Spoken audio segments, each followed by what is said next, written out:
examining, if he's telling the truth. When Bob Lazar was first examining the spaceships, the thing that blew him away was there was no seams. It didn't make any sense. Like, how could one even make something like this? Well, now that we know, there's 3D printers, and you could make something like that. Yeah. You could, I mean, I don't think you could make it that scale yet, but if you had enough of a capability, you had machines that could do it. Well, yeah, I mean, if we thought of it, Yeah. and we're doing it, and they're fucking Right. 60 million light years ahead of us. Right. Like, who's to say they're not? Who's to say they're not 60,000 years ahead of us, or 600,000, or 6 million? Or, like, think about it. If you have a fucking time machine, you could go back to check out some shit that already happened, but you could also go forward. I mean, we just have no comprehension of what you could.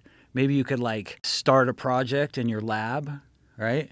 And then travel, and you get all these fucking AI robots to work on it, and then you travel way forward in time and go get it, and then bring it back. Ooh, And then instantly. it's the fucking ultimate thing, you know? Like, that's what I'd be doing if I had time machines. I'd be like, all right, I'm going to get all these fucking helpers to build these awesome monuments, and then I'm going to go in forward in time and check on it. All right, did you know what I mean? Like, it would just give you, if you could manipulate time and travel through time like it's an element. Like, have you ever checked Right, but out? you wouldn't be able to experience it because, like, you would always be involved in time being manipulated. So there'd be no static time.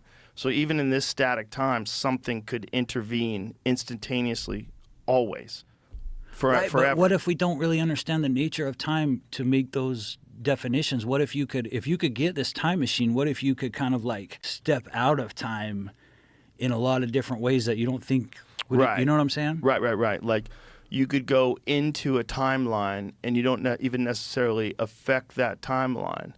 If you know how to just observe it. Right.